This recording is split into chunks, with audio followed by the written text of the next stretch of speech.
আসসালামু আলাইকুম। আজকে মাঠ পরিদর্শনে এসেছিলাম। এখন শীতকাল, চারপাশ সরিষা ফুলের গন্ধে ভরে গিয়েছে। তো আমরা কথা বলবো তরুণ কৃষি উদ্যোক্তা আব্দুল করিমের সাথে। তার কাছেই চলে যাই। আসসালামু আলাইকুম। ওয়ালাইকুম আসসালাম রহমতুল্লাহ। আপনার নাম? আমার নাম মোহাম্মদ আব্দুল করিম। আচ্ছা, আপনার পেশা কি? আমার পেশা, আমি শিক্ষক। আচ্ছা, পাশাপাশি? পাশাপাশি আমি কৃষি বিভিন্ন সময় উপযোগী যেগুলো ফসল হয়, আমি চেষ্টা করি সেগুলো করার জন্য। কতদিন ধরে এই কৃষিকাজে যুক্ত আছেন? আলহামদুলিল্লাহ প্রায় 10 বছর। 10 বছর? হ্যাঁ, বাহ। আচ্ছা, এই প্রথমবার কি সরিষা সরিষা চাষ হ্যাঁ, করা হ্যাঁ, হচ্ছে? আমার কৃষি উদ্যোক্তার ভিতরে এই সরিষা চাষটা আমার লাইফে এই প্রথম। আচ্ছা, মানে আমি নিজে করছি আর জি। কি। আপনি কি কোথাও থেকে ট্রেনিং নিয়েছিলেন? না, কোথাও থেকে নেইনি, এই ইউটিউবে দেখছি। পাশাপাশি আচ্ছা, বিগত বছরগুলোতে অন্য অন্য কৃষক ভাইরা করছে, জি। তাদের দেখে তাদের কাছ থেকে পরামর্শ করবে, আমি নিজে করেছি এবার।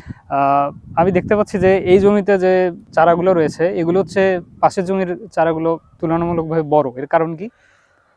এটার কারণ হচ্ছে আমার এই জাতটা হচ্ছে বলা হয় টরি 7, অর্থাৎ 7। দেশীয় জাত। আর আমার আচ্ছা, পাশে যেটা আছে এটা হচ্ছে বাড়ির 14। এই 14। দুটোর একটু ব্যবধান আছে। আমার এটা হচ্ছে 33 শতাংশে, অর্থাৎ 1 বিঘায় হবে হচ্ছে 2.5 থেকে 3 মণ। আর পাশে যেটা আছে বাড়ির 14, জি। এটা হচ্ছে 33 শতাংশ, 1 বিঘায় হবে হচ্ছে 3 মণ থেকে 4 মণ। আচ্ছা, আপনি যে পরবর্তী যে ধানটা চাষ করবেন, হ্যাঁ, এই সরিষা চাষের কারণে কি তার উপর কোনো খারাপ প্রভাব পড়বে বা ভালো অবশ্যই না। সরিষা চাষ যে আমি করছি, খারাপ প্রভাব তো পড়বেই না, বরং ফাঁকা যে জমিগুলো আশেপাশে পড়ে আছে, জি, এনাদের তুলনায় আমার জমিতে আমি আশা রাখি ইনশাল্লাহ ফলন ভালো হবে। কি আচ্ছা, কারণে ভালো হবে সেটাও একটু বলি। এই যে আমি সরিষা ফুলগুলো এখন ঝরে যাচ্ছে, জি, তারপর আমি সরিষা লাগানোর আগে সার দিয়েছি, জি। যেমন ড্যাপ দিয়েছি, পটাশ দিয়েছি, জিপসাম দিয়েছি, তারপরে ইউরিয়া দিয়েছি। এগুলো আমার অটোমেটিক জমিটা তৈরি হয়ে আছে। আচ্ছা, তারপরে চাষ দিয়েছি 3টা। তা আমি যখন এগুলো উঠায় যখন আমি ধান লাগাবো, তখন আমার এই ফাঁকা জমি যেগুলো পড়ে আছে এগুলোর তুলনায় এখানে আমার চাষও কম লাগবে, খরচও কম লাগবে, এবং জমির উর্বর ক্ষমতাও পাশাপাশি তুলনায় এগুলো হচ্ছে অনেকটা আচ্ছা, ভালো হবে। আচ্ছা। এই সরিষা কতদিন পর উঠাবেন আপনারা? এটা যেহেতু আমি বললাম যে প্রায় 65 থেকে 70 দিন লাগবে, তা জি। আমার মোটামুটি 46 দিনের মতো হয়ে গেছে। আচ্ছা, আর হয়তো বা 20 থেকে 25 দিন লাগবে। আচ্ছা। আপনার প্রতি বিঘায় কিরকম দাম পাবেন সরিষা বিক্রি করে? বিগত যে কৃষক ভাইরা গত বছরে করছে ওনাদের কাছ থেকে মানে পরামর্শে যেটা জানতে পেরেছি, যে 2800 থেকে 3000 টাকা মন। 2800 থেকে 3000? 3000 টাকা মন। আচ্ছা, এতে কি লাভ হবে না লস হবে? অবশ্যই ইনশাল্লাহ লাভ হবে। সরিষার পাশাপাশি আর কোনো সবজি চাষ করা হয় হ্যাঁ, কি? সরিষার পাশাপাশি আরো চাষ করি, যেমন বিভিন্ন শাকসবজি, লাউ, সিম, তারপরে পেঁপে যাক, আলহামদুলিল্লাহ। ইত্যাদি। আচ্ছা, আপনি বললেন যে আপনি কোথাও ট্রেনিং নেননি। তো অনলাইন বা ইউটিউবের মাধ্যমে আপনি এগুলো চাষাবাদ সম্পর্কে জেনেছেন। হ্যাঁ, হ্যাঁ, জি, তো জি, জি। আমরা দেখতে পাই অনেকেই যে ইউটিউব দেখে দেখে চাষাবাদ শুরু করে, তো তারা ব্যর্থ হয়। তো হুম। আপনার ক্ষেত্রে কি এরকম কিছু হয়েছিল? আলহামদুলিল্লাহ, আমি এ পর্যন্ত আহ, ধান বলেন, সরিষা তো চলমান জি। আছে, আরো অন্য অন্য শাকসবজি যেগুলো করছি বা অতীতও করেছি, কোনোটাতেই আমি ব্যর্থ হইনি। আচ্ছা, আমরা তো সাধারণত আমাদের যেহেতু আবাদ করা হয় না, তো আমরা এগুলো বাজার থেকে কিনে খাই।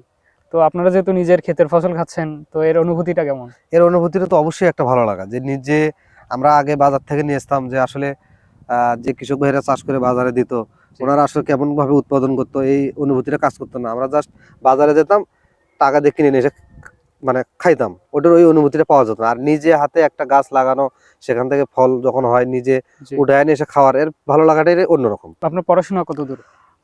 আমি মাস্টার্স কমপ্লিট করছি বগুড়া ইজল কলেজ থেকে। আচ্ছা, আম, ব্যবসায় অর্থাৎ ম্যানেজমেন্টে মাস্টার্স করেছি। আচ্ছা। এই কৃষিকাজ যে করছেন শিক্ষিত হয়ে, মানুষ কিছু বলে না? না, আসলে মানুষ কি বলবে, মানুষ তো আসলে সামাজিক যে প্রেক্ষাপট, বর্তমান যে অবস্থা, জি, আপনি ভালো করলেও সমালোচনা হবে, মন্দ করলেও সমালোচনা হবে। আর সবচেয়ে মজার বিষয় হচ্ছে যে নিজের কাজ নিজে করব, এটার তো ভালো লাগার অনুভূতিটাই আলাদা। আচ্ছা। না, আমরা বর্তমানে দেখছি যে অনেক যুবক বা মানুষ শিক্ষিত হয়েও বেকার বসে আছে। তাদের ক্ষেত্রে কি পরামর্শ দেবেন আপনি? তাদের ক্ষেত্রে আমি বলবো যে সে ভাইদের ক্ষেত্রে আসলে বসে না থেকে, আপনার যদি 5 শতাংশ জমি থাকে, আমার মনে হয় যে আপনি ওখানে কিছু করেন। আচ্ছা, অল্প জমি কিংবা বেশি জমি এটা বিষয় না। তা আমরা চাইলে আমার বাড়ির উঠানে যদি একটু জায়গা ফাঁকা থাকে, কিংবা অন্য সাইডে যদি ফাঁকা থাকে, সেখানে বিভিন্ন ধরনের ফসল আছে সেগুলো করে ইনশাল্লাহ আমরা আমাদের অন্তত বাজারে বিক্রি না করতে পারি, নিজের খাদ্য চাহিদাটা আমরা পূরণ করতে পারবো। জি। সেক্ষেত্রে আমি যে ভাইয়েরা বসে আছে আমি বলবো তারা তাদের সময় নষ্ট না করে ওই সমস্ত মানে কাজে অংশগ্রহণ করলে তাদের দৈনন্দিন যে খাদ্যের চাহিদাটা এটা ইনশাল্লাহ পূরণ হয়ে যাবে। আচ্ছা, যাক আলহামদুলিল্লাহ, আপনার সাথে কথা বলে ভালো লাগলো। ধন্যবাদ। ঠিক আছে, আসসালামু আলাইকুম। ওয়ালাইকুম আসসালাম।